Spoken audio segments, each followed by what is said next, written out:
Manila, Philippines. Panicked families run for their lives. Their high-rise apartment building is beginning to tilt. An urgent evacuation is underway when suddenly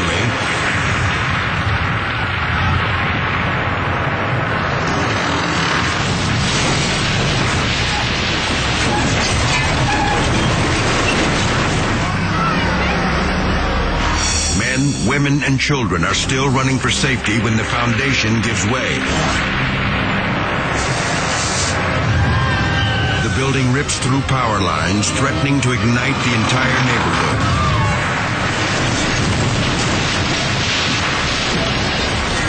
The tower finally comes down in a massive pile of pulverized concrete and steel. Hundreds are now homeless. Their possessions gone forever.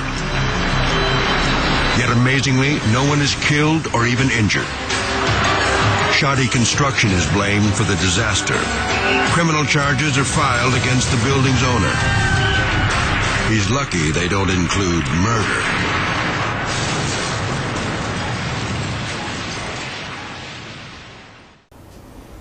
Muito bem, desde o jardim da infância até minha pós-graduação na COP, na Ilha do Fundão do Rio de Janeiro, eu estudei em escolas públicas. Eu me senti agora no dever de cidadão de poder devolver para a comunidade técnica o que eu aprendi, o que eu vi na minha experiência, pois nesses 44 anos de magistério na Universidade de Brasília e outros 10 na Faculdade de Engenharia e ESPLAN, e mais perto de 11 mil contratos e obras das quais eu fui responsável da técnica, achei por bem devolver um pouco dessa experiência, esse conhecimento para todos aqueles que pudessem me ouvir. De uma forma surpreendente, eu verifiquei que o número de acessos e interesses e perguntas e e-mails foi muito maior do que eu realmente esperava. Por isso, vamos reiniciar toda a contagem de acessos agora, porque eu quero então já começar a explicar algumas coisas que me perguntaram e responder alguns quesitos. Muito bem, a primeira grande pergunta é se existe alguma apostila do que eu estou mostrando lá. Na realidade, não existe mais apostila do que eu tenho falado lá sobre sapatas, estacas, tubulões, patologia, etc. Porque essas apostilhas, alguns anos atrás, já foram sendo transformadas em livros. O mais importante deles, o mais completo, é esse livro de Engenharia de Fundações, que não está na sua forma final ainda, porque são 800 páginas. Então, de tempos em tempos, a gente faz uma tiragem, eu peço ao editor para fazer uma tiragem pequena, para atender aqueles pedidos emergenciais. Ele trata, de uma certa forma, de tudo sobre fundações, com ênfase naquilo que os grandes escritórios de engenharia fazem, que é a aplicação de métodos semi-empírico estatístico, mas de uma forma moderna. Também o seu capítulo 17, que é muito interessante, tem toda a parte de patologia, recalques admissíveis, fatores de risco e outras novidades que resultado das minhas pesquisas. Em segundo lugar, também publicado pela COP, na época, um livro sobre sondagens. O primeiro livro de fundações, ele está de uma certa forma esgotado. De tempos em tempos, como eu disse, faço uma pequena tiragem. Se alguém ainda assim se interessar e fazer parte da nossa lista de pedidos, por gentileza, basta mandar um e-mail para infrasoloengenharia@gmail.com. Ao final eu repito novamente. O segundo livro é Sondagens, que foi na realidade o primeiro livro de sondagem publicado no Brasil, que foi publicado a primeira versão em 1972 na COP. Ele tem praticamente tudo sobre sondagem, todos os tipos de sondagens, os cuidados, prós e contras, e o mais importante, correlações com parâmetros geotécnicos. Se alguém se interessar por esse livro, não está disponível ainda, mas poderá entrar na lista da próxima tiragem. Basta mandar um e-mail para infrasoloengenharia@gmail.com. E finalmente que ainda está no prelo, que também foi muito solicitado, esse de danos causados por recalque. Aqui nós discutimos todo tipo de recalque sobre a ótica do solo e da estrutura e quais são os limites em particular. E eu insisto em chamar a atenção aqui, como tem chamado nas palestras que falo ou que faço, é que o recalque mais letal não é o diferencial como todo imagina. O recalque diferencial realmente é muito ruim, mas o distorcional é aquele recalque letal que vai fazer sua obra rachar ou eventualmente desabar. Então, através da análise de perto de 700 obras que eu creio que já analisei até hoje, eu construí uma relação chamada fator de risco, que pode dar uma certa noção de qual é o risco que aquela obra tem em entrar em colapso. Esse ainda está no prelo, não está em condições de ser publicado, nem tiragem experimental ainda. Mas, se alguém precisar de alguma coisa de forma mais assim, urgente, premente, manda um e-mail para mim. Quando eu tiver um tempo, eu mando a resposta ou mando tabelas daquilo que se precisa.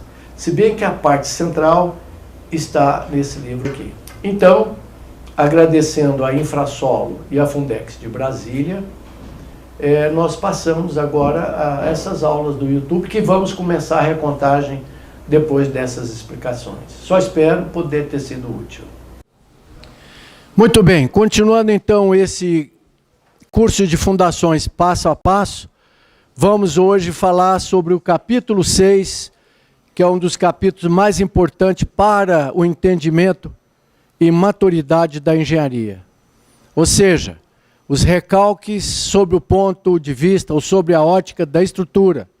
Nós já vimos atrás o recalque sobre a ótica do solo, ou seja, aquela biópsia onde eu tiro a amostra e vejo qual é um dos possíveis 4 ou 5 tipos de recalque.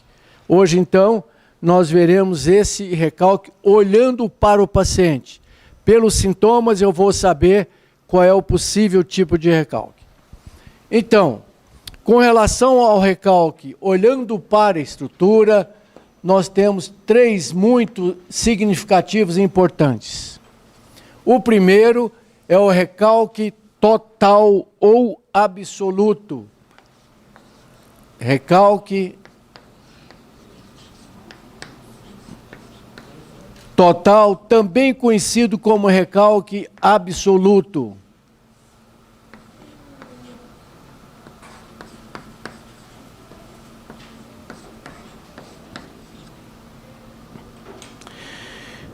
O que é esse tal recalque total absoluto? É o recalque que aconteceu até a data da vistoria, data de hoje. Todos os recalques, aquelas patologias do solo, que são os 4 recalques sob a ótica do solo. Você se lembra quais são? Imediato, primário, por adensamento e primário são sinônimos. Secundário, os 2 muito ruins são recalque por adensamento e por colapso. O colapso é mais crítico, os 2 são graves. Um é grave e crítico, o colapso é muito rápido, né? Ele desmonta a estrutura. Isso já foi visto no passado. Então, você é chamado para ver uma obra. Eu vou desenhar só para efeito didático aqui uma sapata. Mas pode ser uma fundação em tubulões, estaca hélice, microestaca, estaca raiz, radier, qualquer uma delas. Então, 5 anos depois, 10 ou, lamentavelmente, 1 ano, 1 mês, o que não deveria acontecer, recalque em 1 mês, mas pode acontecer um recalque imediato grande, é normal que essa obra afunda. Lembra-se aquela observação profissional número 1?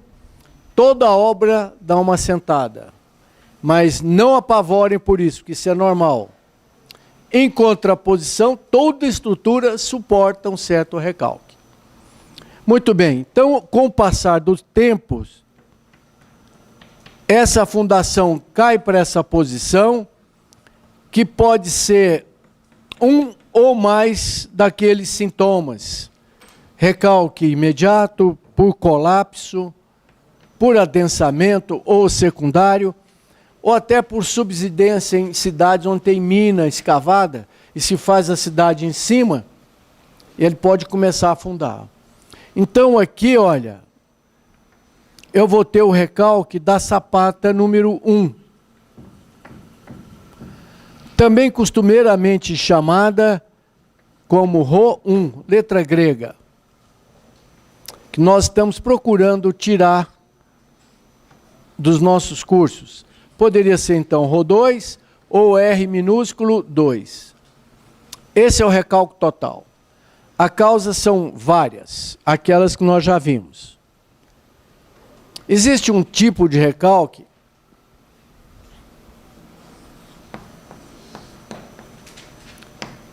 que no jargão popular é um terror. É sim, é muito ruim, só que não é o pior. É o recalque. Qual é o recalque que vocês já ouviram falar que quando o paciente está doente, qual é esse recalque? Diferencial. Ele é ruim? É sim, mas não é o pior. Então, recalque diferencial.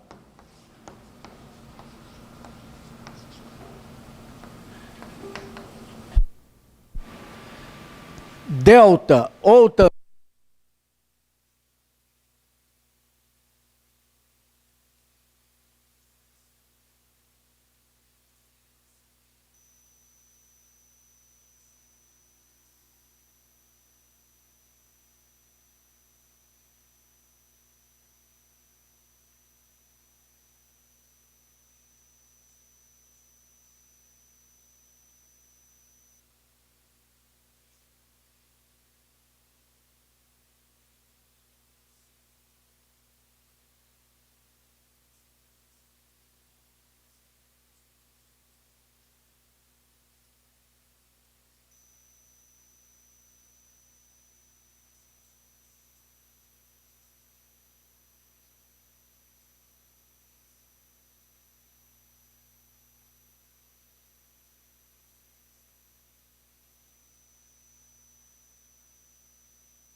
nível fixo.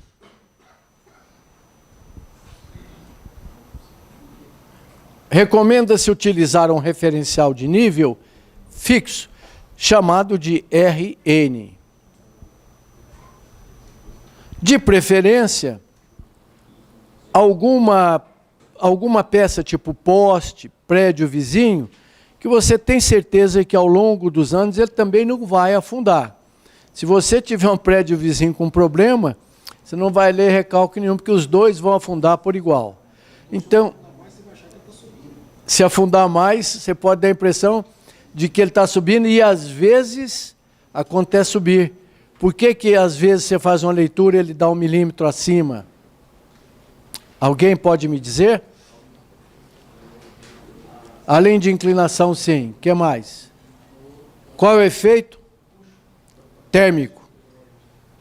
Então é bom, se possível, fazer leitura na mesma hora, na mesma temperatura. Mas é uma sofisticação. Quando a obra está muito ruim, eu e meus engenheiros fazemos de madrugada. Entendeu? Com medida de temperatura. Não precisa anotar, mas eu recomendo não fazer aquela marcaçãozinha de lápis de mestre de obra, que isso some com o tempo. Use uma bucha S10, fura o pilar e coloca ali um parafuso de cabeça de panela que vai ter a referência exatamente nesse traço inferior. Isso é mais ou menos padrão. Então, esse menisco deve estar, se possível, nivelado com o sulco inferior do parafuso de cabeça de panela. Outro fato interessante é se você puder não cravar o parafuso todo no pilar, deixar ele de uma forma tal que a mangueira entre abaixo da cabeça.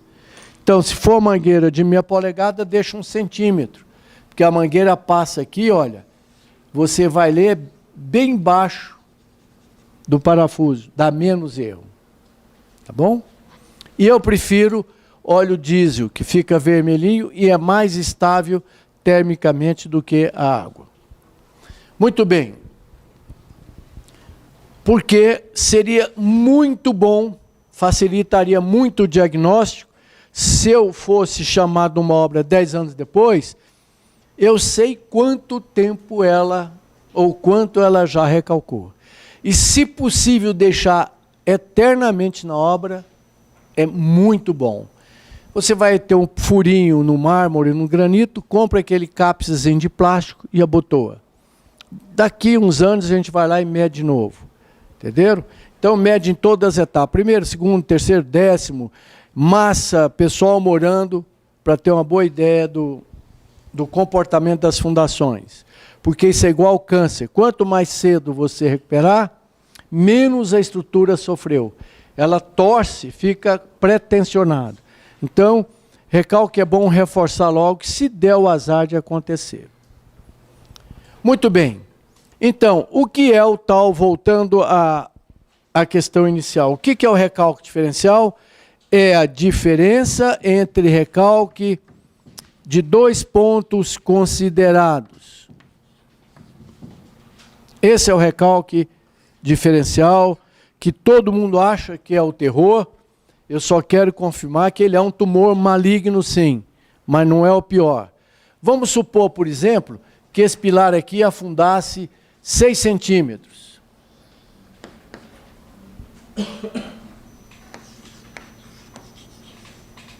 E esse daqui, somente 3. Então, nós teríamos um recalque diferencial nessa sala de 3 centímetros. Então, modernamente, depois de examinar muitos casos, eu cheguei à conclusão de que ele não é um referencial rígido, não é um indicador tumoral mais grave. Ou seja, 3 centímetros, doutor, vai cair o prédio? Bom, eu vou analisar também as trincas, tem uma sequência de abertura de trinca que a gente pode correlacionar ao problema. Quebra vidro, porta não abre, etc. Mas não é bem assim. Ou seja, existe um outro recalque sob a ótica da estrutura, esse sim é o melhor indicador, e ele é que vai te dizer se o paciente morre ou não. Chama-se, tem um nome bonito, é um nome, eu acho que até espanhol, recalque distorcional ou diferencial específico.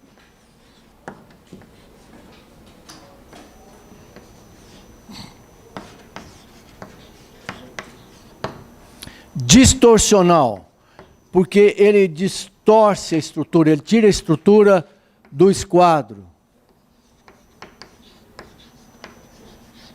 As portas saem do esquadro, a esquadria sai do esquadro, a estrutura sai do esquadro, etc. Ele é o melhor indicador. E o que é o recalque distorcional?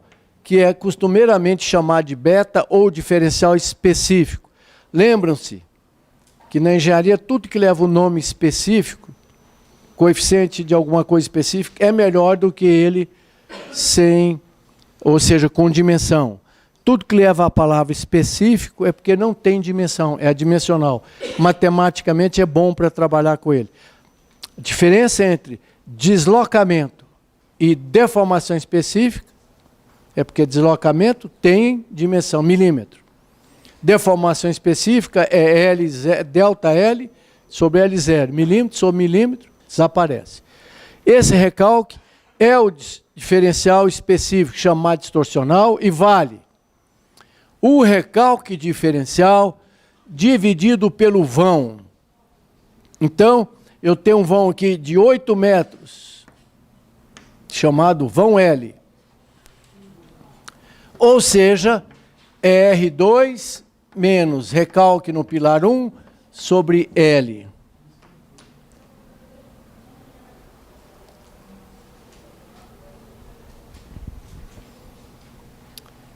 Então,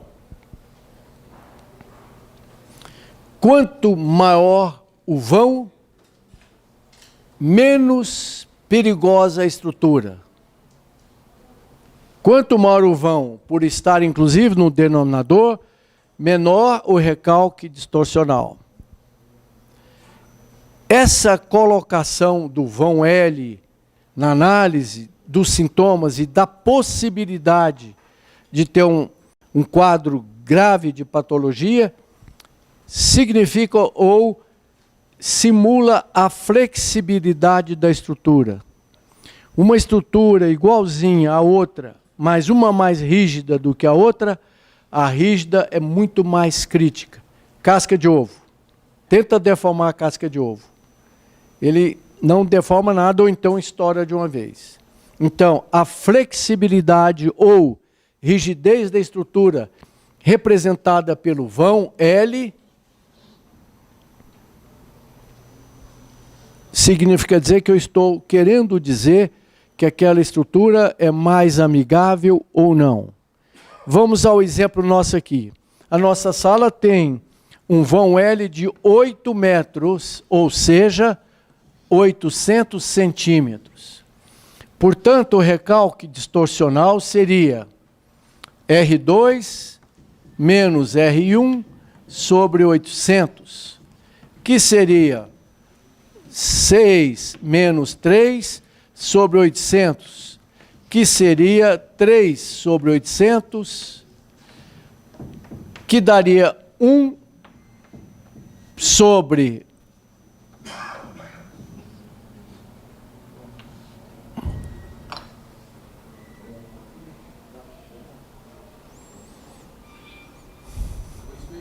266.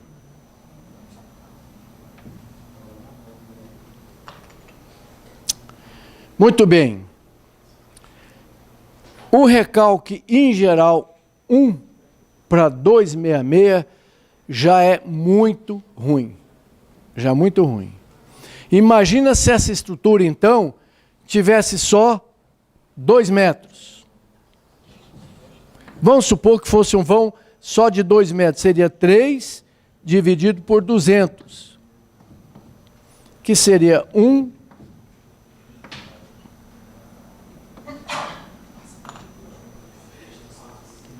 Quanto menor o denominador, pior o beta. Então, se te perguntar, doutor, vai cair? Não, qual é o vão? Qual é o vão? Isso é que determina essa história. Eu vou mostrar já para vocês. Eu vou desligar agora porque eu vou ficar com as duas mãos ocupadas, tá?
Muito bem.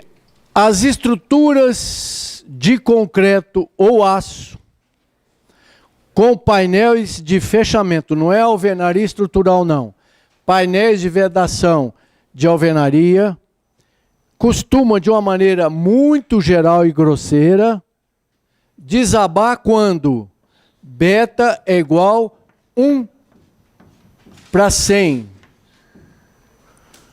Se em 1 metro que o pilar que está aqui dentro, outro tiver aqui, recalcar só 1 centímetro, ele cai. Costuma cair. Entendeu? Até 1/200 é perigoso. Em geral, 1/150, todo o prédio desaba. Se for de aço, com parede de alvenaria. Lembra-se, quanto menor o denominador, maior isso aqui.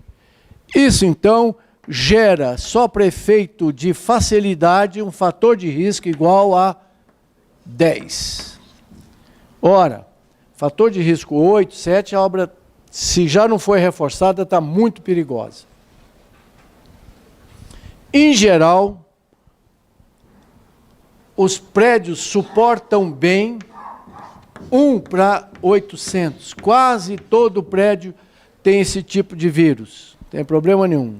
São trincas que o concreto suporta bem.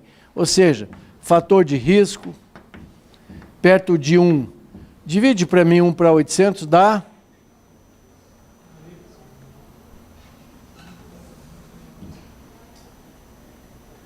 1,25.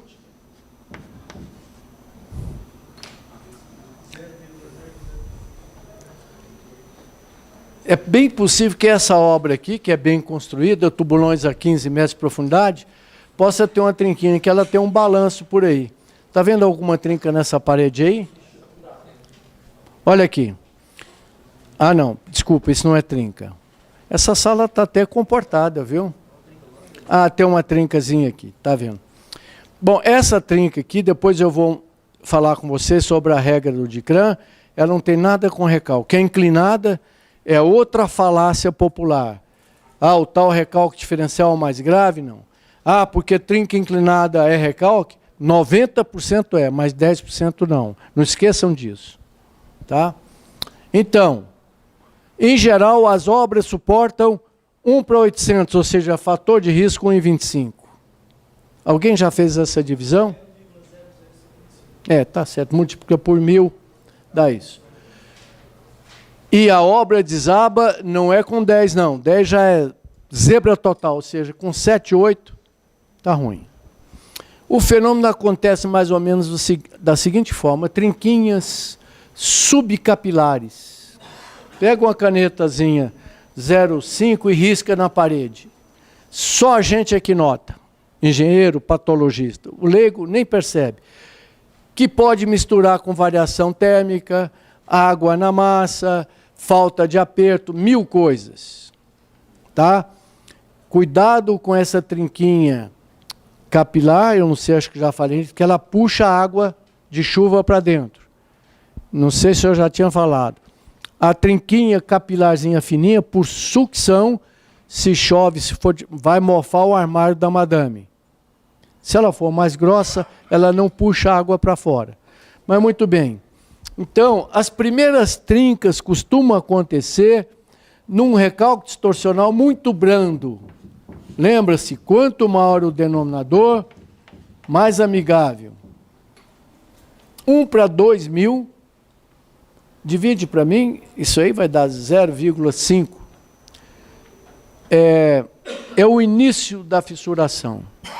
Depois isso vai crescendo para fator de risco 2, começa a aparecer as primeiras trinquinhas, e se for recalque, inclinada. Depois essa trinca aumenta um pouquinho, mas ainda totalmente inofensivo. Se aumentar esse fator de risco aí para 3 por aí, portas que fechavam já não fecham mais. Por quê? Sai do esquadro e ela começa a agarrar. E é normal se chamar o marceneiro e falar, poxa, madeira inchou, sei lá, a lingueta não entra mais no rasgo. O problema não tem nada com marcenaria, é porque saiu do esquadro o prédio. 1:4 já torce o prédio. Entenderam? Muito bem. Aí um pouquinho mais os vidros que são rígidos, lembra do efeito casca de ovo? Quanto mais rígido uma estrutura, mais crítica. Ela até aceita algum desaforo, mas desaba muito rapidamente. Ela tem uma vantagem. Quando recalca um pilar falha, por ser rígida, ela passa a carga para os outros. Os outros começam a recalcar, volta a carga para o do centro e vai, de uma certa forma, uniformizando. E o recalque uniforme faz a obra afundar, sei lá, até 1 metro, 2, mas não desaba, porque o que faz desabar é o diferencial ligado ao distorcional. Se isso for 0, dificilmente a obra cai. Se ela afundar inclinada, mas linearmente, ou seja, vai crescendo lentamente, ela só inclina sem rachar muito. Sempre racha, né? Muito bem. Os vidros que são rígidos, se o vidraceiro não deixou uma folguinha, ele vai trincar imediatamente. Se for blindex, ele estoura. Gesso é muito rígido. É ótimo, é o primeiro que reclama. Se o gesso também ficou sem a dilatação no canto da parede, como é que chama aquela tabica, não? Tem que deixar ali, porque o gesso não suporta desaforo. Então, se você encostar o gesso na parede e a estrutura dilatar, ele vai trincar o gesso e não tem nada a ver com recalque nem problema de estrutura. Aí vai progredindo. O azulejo costuma soltar, né? Quando o recalque está na faixa de 1:500, o azulejo fofa. E o pior, ele costuma cair de madrugada. Nessa altura, as trincas, o leigo já percebe, já começa a ficar preocupado, e já existe 1:500 aí, um fator psicológico. Muita gente muda. Não fica, não fala, não tem problema, essa trinca está aí, mas o pessoal sai de lá porque tem pesadelos, às vezes, né, que a prédio vai cair e tal. Quem pode muda, vai para o hotel, etc. Muito bem. Então as trincas aumentam, as portas agarram, vidro começa a quebrar e azulejo fofa. E o pior, eles desabam de madrugada. Por quê? Mexe na temperatura e na umidade. Então, quem já está lá tendo pesadelo com o prédio, ainda desaba aquela monte de azulejo. Né? Quando você é chamado, está cheio de gente de camisola e pijama embaixo do prédio, prometendo que não volta nunca mais para aquele prédio. Qual é a recomendação? Olhou a estrutura, não está crítica, manda tirar o azulejo de dia com a espátula, enrola no jornalzinho, porque o dia que for arrumar, que é um mês, de 6 meses a 1 ano depois do reforço, não vai encontrar mais o azulejo. Então, além de não passar susto, vai economizar. Depois disso, tem fases críticas. Piso levanta, isso já é final. Quando o piso levanta, se não for falta de junta, de dilatação, é muito ruim. É sinal de que a laje está torcendo demais. Como a cerâmica é mais rígida do que o concreto, no que torce ela pula para cima ou fofa. Cuidado com o afofamento de taco e cerâmica. Eu me lembro bem que eu faço parte de movimentos de encontros de casais em Cristo. Então nós estávamos reunindo num barracãozinho de uma igreja que estava com muito problema. E o piso era todo daquela cerâmica vermelhinha, que tem o nome de São Paulo, como é que chama? Porto Belo ou Porto Ferreira, lembra? Antigamente tinha essa cerâmica.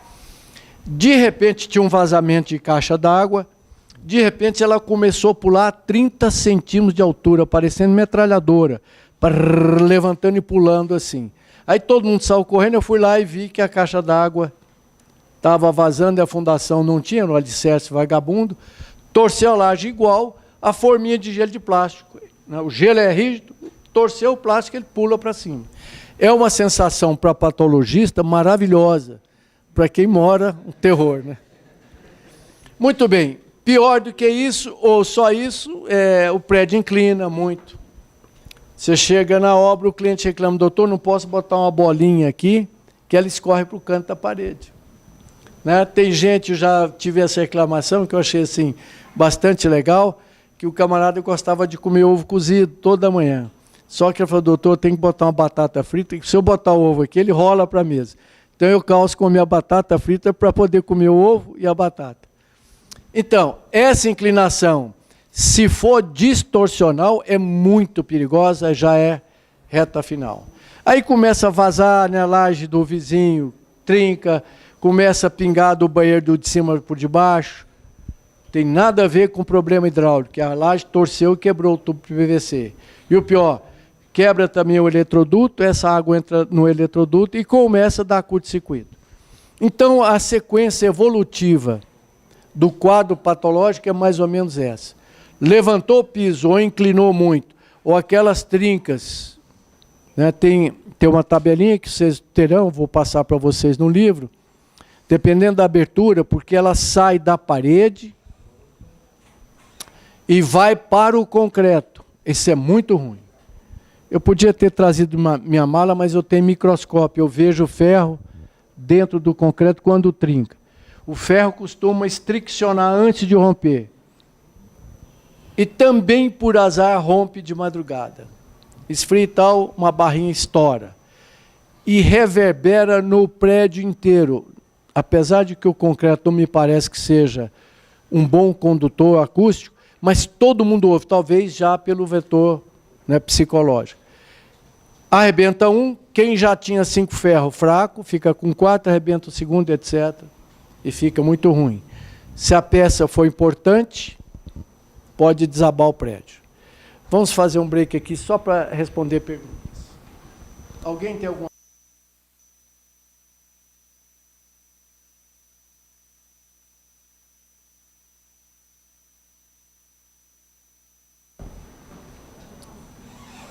Interpretação das trincas. Então, só revisando. Olhando para a estrutura, eu tenho 3 tipos de recalque: total,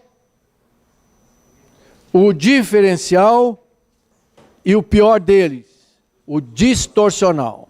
Porque leva em conta a rigidez. Por que ele é o melhor indicador tumoral? Porque leva em conta a rigidez relativa da estrutura. Uma estrutura longa, normalmente, ela é amigável, é flexível. A mesma estrutura curta quebra. Então, recalque diferencial é um indicador? É, mas não é o melhor. Depende da rigidez, né? Estrutura muito parruda, ela tem uma vantagem, ela redistribui entre os pilares. Puxa, quantas vezes eu já recuperei pilar, até levantei com macaco hidráulico, de caminhão que entrou num prédio, quebrou um pilar, o prédio não caiu. Repassou a carga para os outros, entendeu? Mas não é bom arriscar não, que pilar é muito crítico, tá? Então, interpretação de trincas, aqui no Centro-Oeste, onde eu já falei muito, agora também no Sul, nos cursos que eu tenho dado por aí, já ficou famosa, regra do DICRAM. Porque, na realidade, o nome dessa regra seria regra das mediatrizes de painéis bidimensionais no estado plano submetido a tensão e cisalhamento pura. Mas ninguém dá conta, então botaram o nome de regra do DICRAM. 4.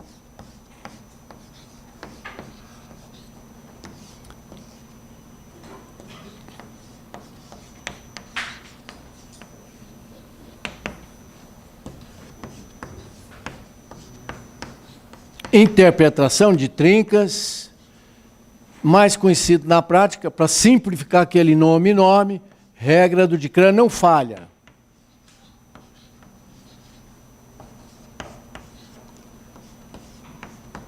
Aliás, eu já ganhei em apostas, eu não sou apostador, mas por força de profissão e convicção, eu já ganhei 10 caixas de vinho, que é a capacidade da minha adega. Se alguém quiser apostar, eu estou precisando, porque já consumi umas 8. Aposto na base de 2 minhas por uma, se a regra falhar. Vamos lá.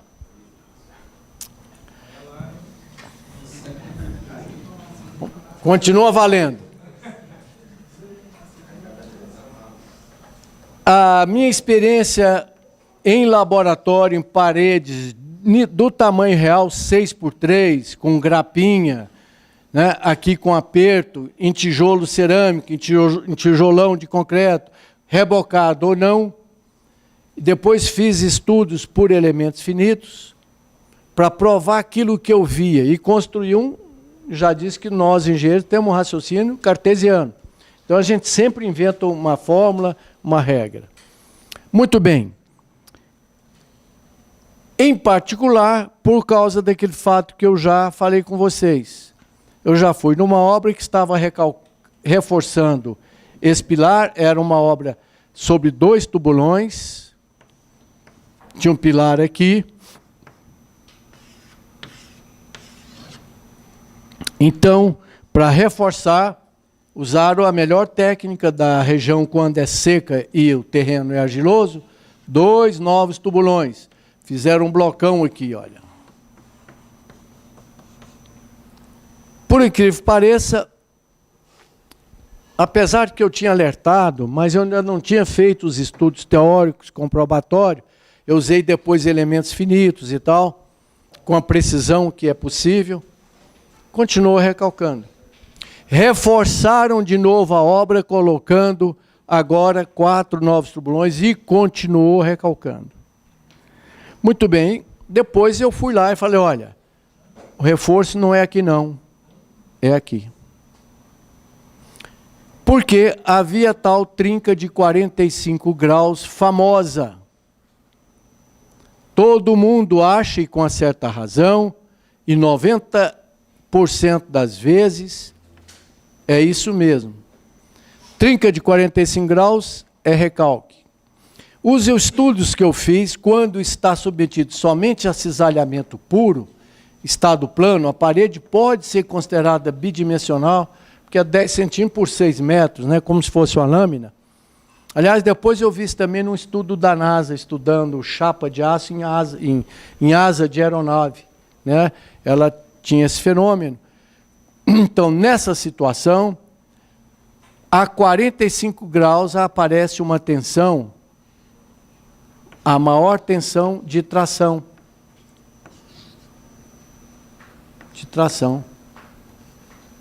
Ora, por que esse material trinca? Porque a tensão naquela posição foi maior do que a resistência à tração da peça.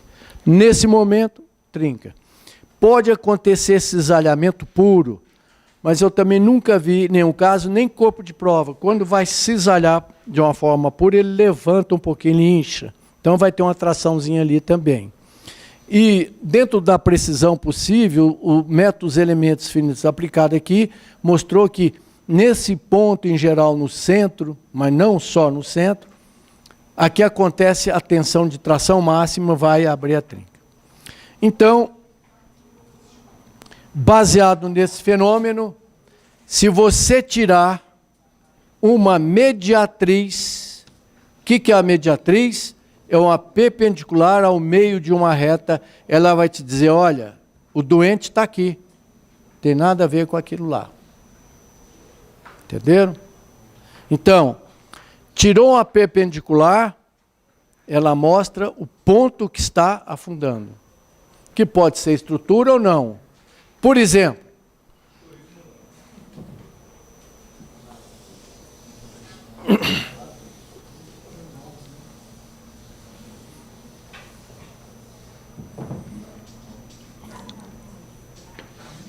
você tem um painel,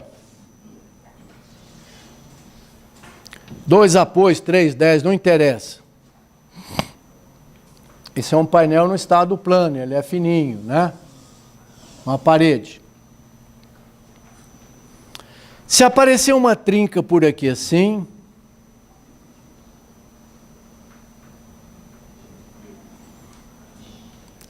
alguém pode me dizer?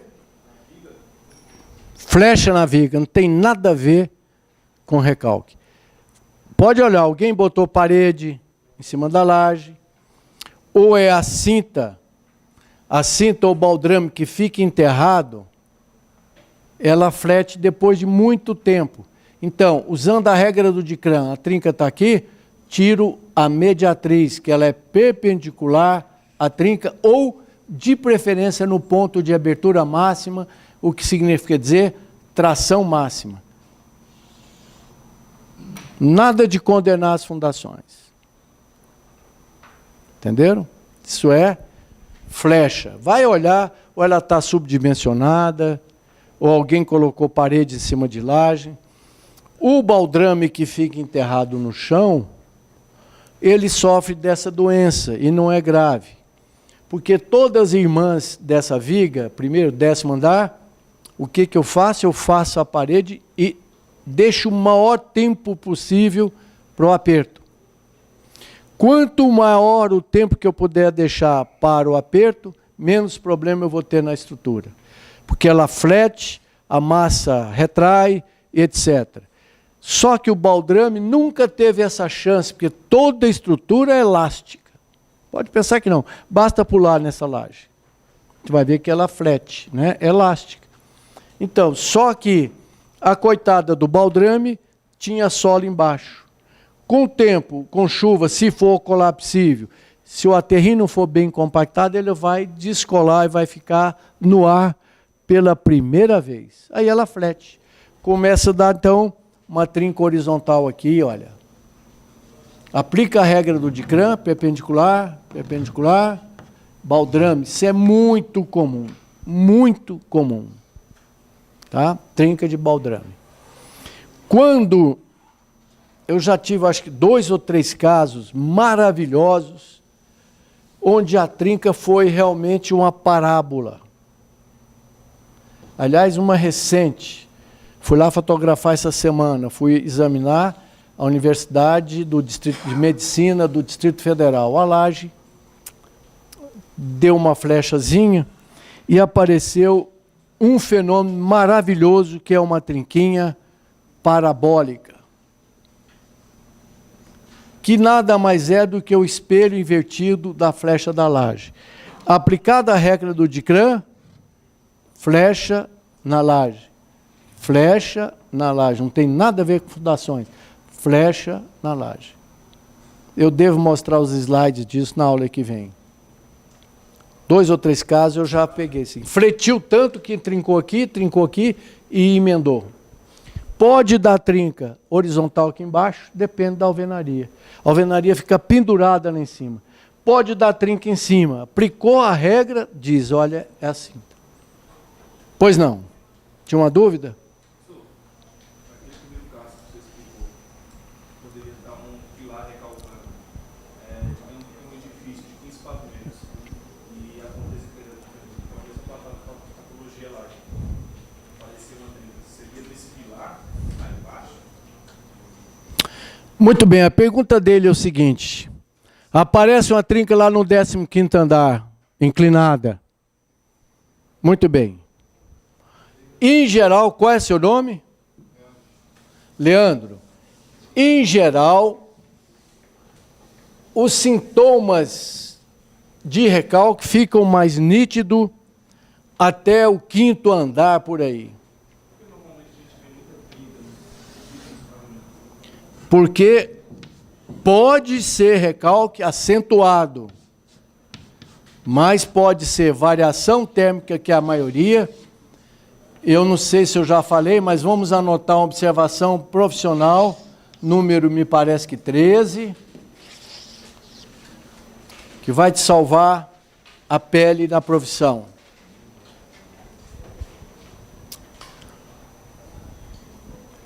Os sintomas de recalque são mais evidentes nos primeiros andares. Nos primeiros, sintomas de recalque nos primeiros andares. Por que? Não precisa anotar, né? Isso, porque a estrutura vai ficando rígida, sabe? Então ela redistribui até o 5º andar. Então as trincas ficam mais suaves e mais indefinidas. Há uma redistribuição de deformação. Não havendo deformação distorcional, não trinca. Mas vai trincar. Se o recalque for intenso, vai trincar até lá em cima.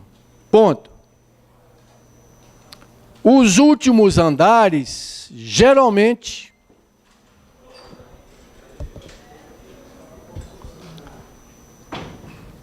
são consequências de variações e retrações higrotérmicas.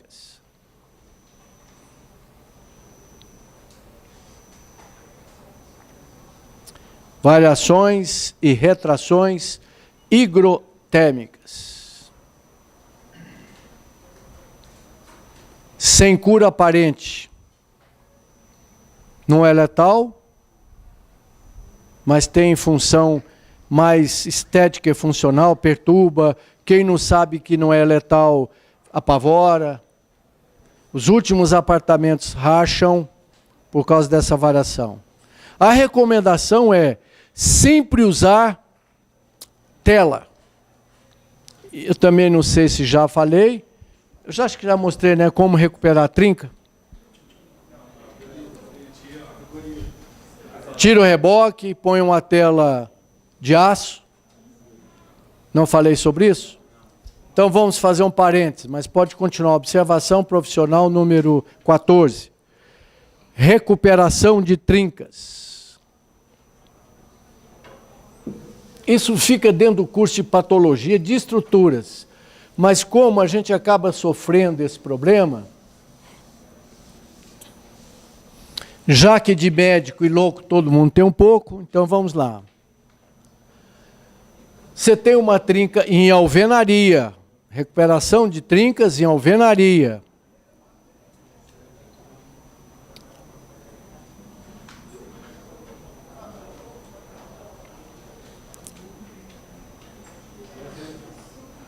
Recuperação de trincas e alvenaria. Existe um processo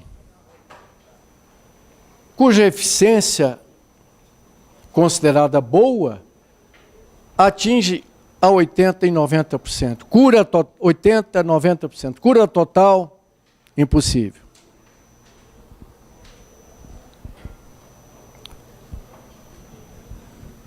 E tem a trinca tem que ser passiva. Tem que curar a causa. Se for recalque, recalque. Se for estrutura ruim, flexível. Senão, esse processo vai ter eficiência muito baixa. Pode fazer uma maquiagem, mas não resolve.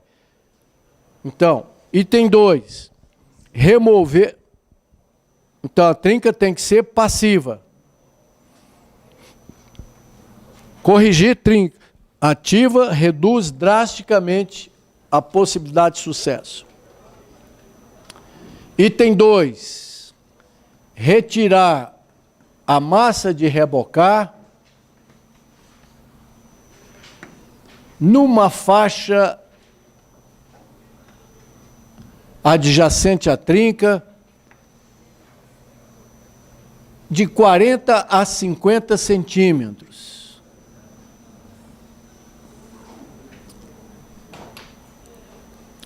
Menos do que isso compromete o sucesso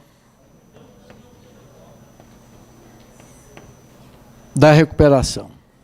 Retirar o reboco até o tijolo. Faixa de 50 centímetros. Vai lá no tijolo. Item 3. Se for trinca de fachada, abrir uma pequena canaleta,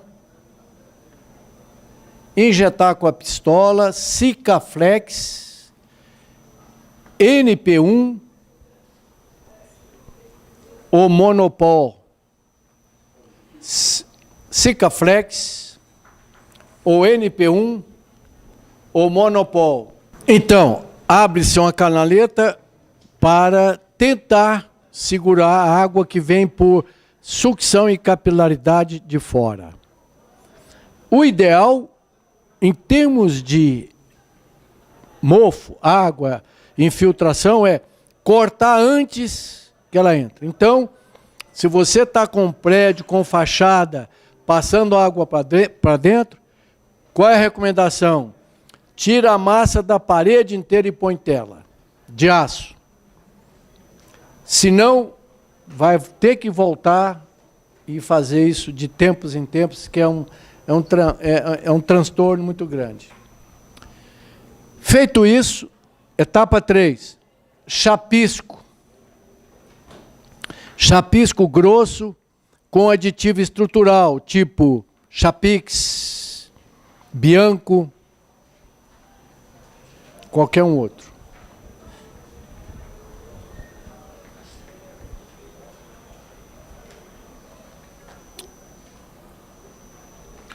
Sobre o chapisco, coloca uma tela de 50 centímetros de largura, que pode ser pregada inicialmente, e eu recomendo ter uma tela dessa fabricante de aço, que é muito boa, uma telinha soldada. Mas não precisa usar ela, né? Tem retalhos que não resolve.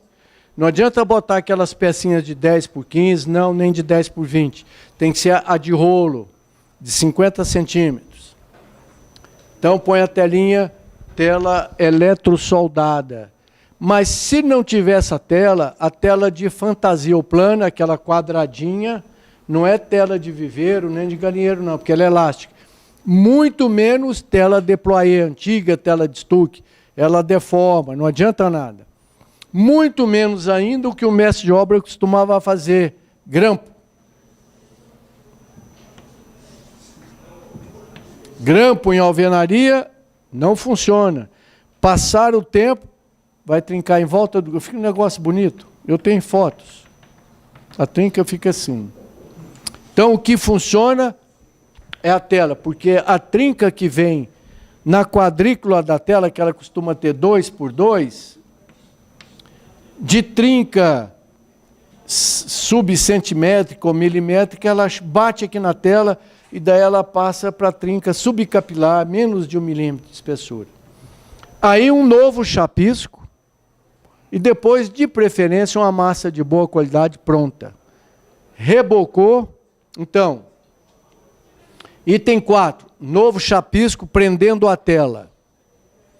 Item 5, reboque com massa de preferência pronta, de boa qualidade. Molha bem para evitar retração, massa.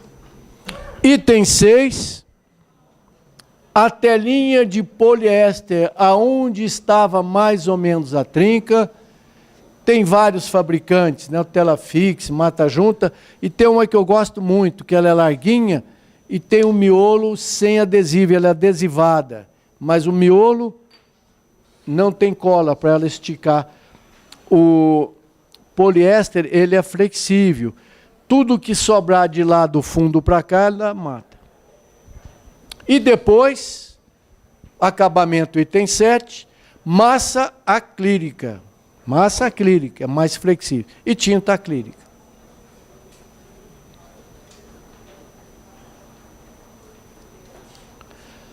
Não prometa cura total. Não vai curar. Mas fica despercebido. Ponto, não tem número. Se a trinca for persistente, ainda ativa, dessas tais lajes protendidas com, como é que chama aquele cubinho de fibra? Nervurada, né? Duplamente nervurada, que os arquitetos agora estão fazendo andares inteiros sem pilar, ou baixando a altura, a espessura das vigas, fazendo viga chata ou nervurada, é um problemão. Elas não vão cair, mas se forem muito flexíveis, vai trincar o prédio todo e não tem cura. Você pula na laje, laje muito armada é flexível, não quer dizer que ela, quando vibra, vai cair, não. Excesso de ferro. Mas o protendido é danado para fazer isso. Está na moda, mas dá um problemão. Só tem um jeito.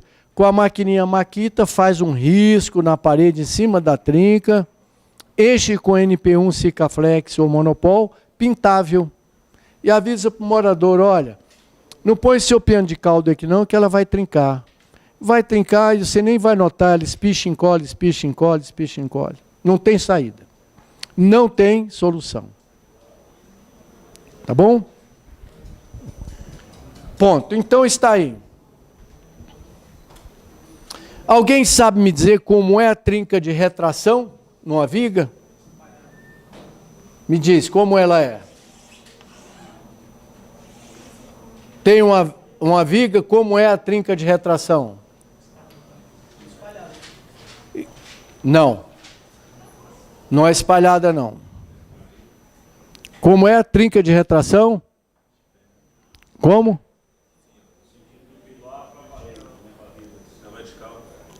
Vertical.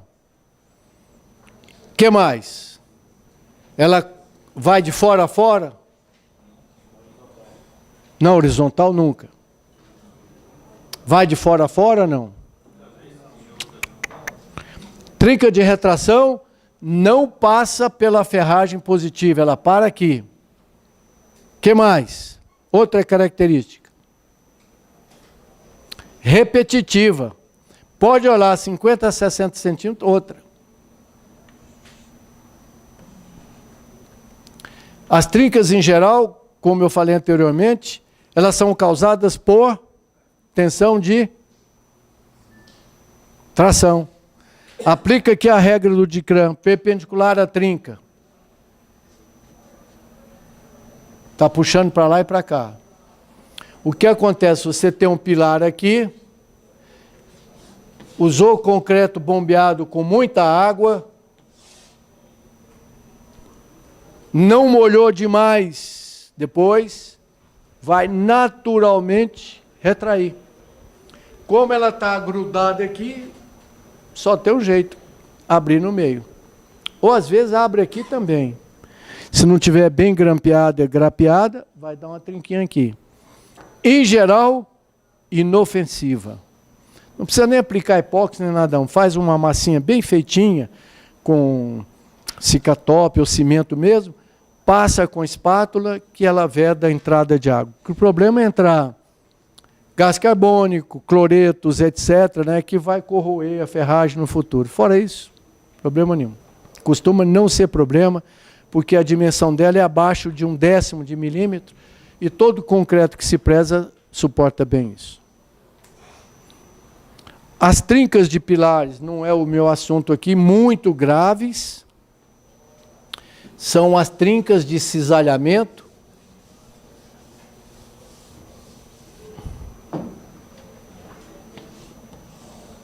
Se tiver tempo, eu mostro uns slides dessas patologias de estrutura que faz parte de um outro curso, que é a patologia de estruturas. Essa trinca é gravíssima. Pilar não trinca. Essa trinca vertical é um terror. O que faltou nesse pilar aqui? Estribo. Cuidado com o estribo, ninguém liga muito para ele. Salva prédios, o estribinho aqui, olha. Cuidado com o estribo, tá certo? Flambagem é muito mais grave, né? Mas é raro. Muito bem. Pois não.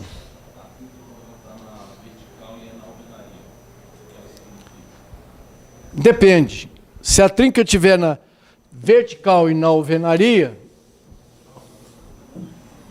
tem o painel de alvenaria. Tem uma trinca vertical aqui, olha.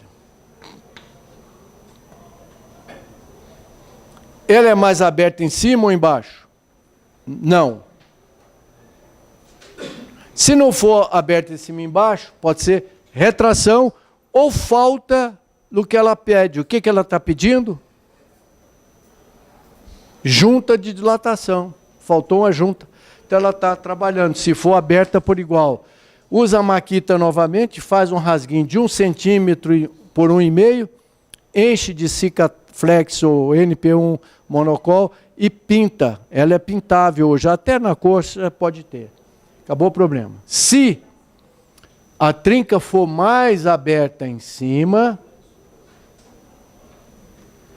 regra do DICRAM, recalque aqui e aqui, ou eventualmente em cima de um apoio. Tem um apoio de baixo, ela está abrindo. É a típica trinca de falta de negativo em laje. Andou na laje, tem uma trinca aqui, ó, né? Vai embaixo, tem uma viga. Ferro negativo, curto. Ela fretiu, quebrou. Fácil de consertar. Aí é com resina epóxi. É outra história, recuperação de trincas em concreto. Então é muito comum essa trinca. Não economize ferro negativo, não faça ferro curto. Ah, se me permitir, eu levo vocês para ver no Bandeirante, um predinho bom, cheio de trincas de negativo. O que acontece? Essa viga faz isso, olha, mas isso é muito comum. O negativo é curto, não segura, ou pouco. O que se faz? Quando possível, nós levantamos ela um pouquinho com o macaco hidráulico, rasgamos aqui em cima com a maquita, com o epóxi, coloco a costela que devia estar aí. De novo, regra do DICRAM, tração para cá, tração para cá.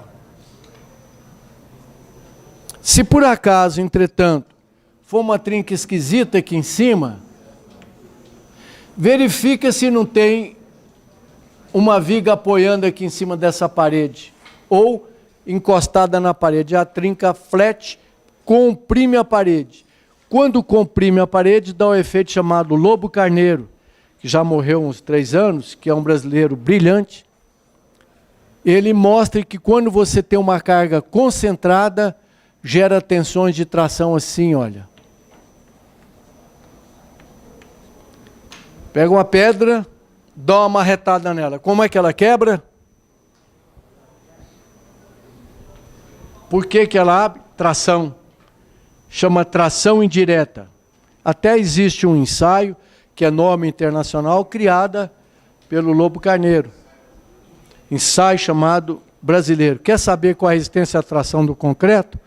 Faz um ensaio de compressão diametral nele. Pega o corpinho de prova, deitado, quer saber tensão de tração. Em vez de fazer a viguinha e fletir ela, né, como se fosse uma tração direta, faz a tração indireta. Aplica uma carga, ele vai abrir aqui. Isso depende dessa tensão de tração que tem esse diagraminha. Maior lá em cima, menor aqui embaixo. Efeito Lobo Carneiro. Fantástico.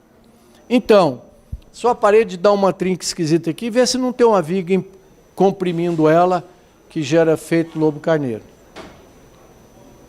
Foi meu professor, foi meu orientador, meu co-orientador de tese. Filósofo fantástico. Eu acho que o professor de concreto contou a história do Lobo Carneiro para vocês, né? Ah, vale a pena. Lá na década de 1950, foram alargar, a data também não é precisa, não me lembro bem, ele falou, mas eu não me lembro. Avenida Brasil, no Rio de Janeiro, acho que todo mundo conhece. Foram alargar a Avenida Brasil, mas tinha um problema. Aqui tem uma igreja maravilhosa chamada Igreja da Candelária, bem na frente da Avenida Brasil. Então, chamaram o Lobo Carneiro, porque aqui tinha lotes vagos do Banco do Brasil, do lado de cá, eu acho.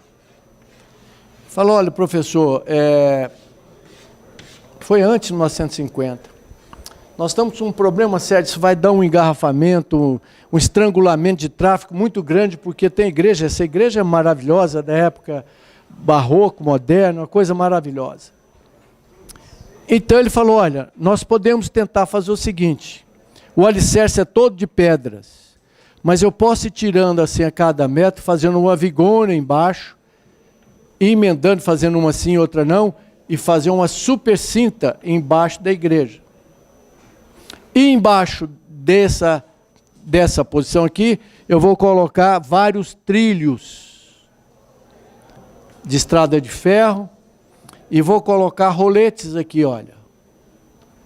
E com o trator, ou macaco hidráulico, eu vou puxar a igreja e trazer ela para o lado de cá. É um monstro de igreja. Mas, como era a época da guerra, então deve ter sido 1945, faltava aço no mundo inteiro, porque todo aço virava bala de canhão para o alemão. O Brasil, na época do Getúlio e tal, ele era ligado ao eixo Mussolini, Hitler e tal, que era uma loucura. Então não tinha aço. O Lobo Carneiro, que era tecnologista, falou, vou experimentar fazer de concreto armado. Mas, antes de fazer os roletes de concreto armado, eu preciso saber se ele não vai esmagar ou romper. Foi aí, então, que ele, fazendo os roletes de concreto armado, fez um ensaio e chegou à triste conclusão de que ele não suportaria as cargas de compressão, queriam todos eles borrachar a igreja e ir para o espaço. Então a igreja está lá até hoje, criando um problema de tráfego enorme. Quem conhece o Rio, sabe que antes de chegar na Praça 15 tem que fazer isso, né? Negócio louco. E daí ele cria o tal método de tração indireta, que está no CEB, que é do Comitê Europeu de Normas, que é um dos melhores do mundo. É uma metodologia internacional chamada tração indireta, ou método brasileiro. Muito bem, vamos ficar por aqui nessa primeira parte. Mais uns 15 minutos de intervalo. Pois não.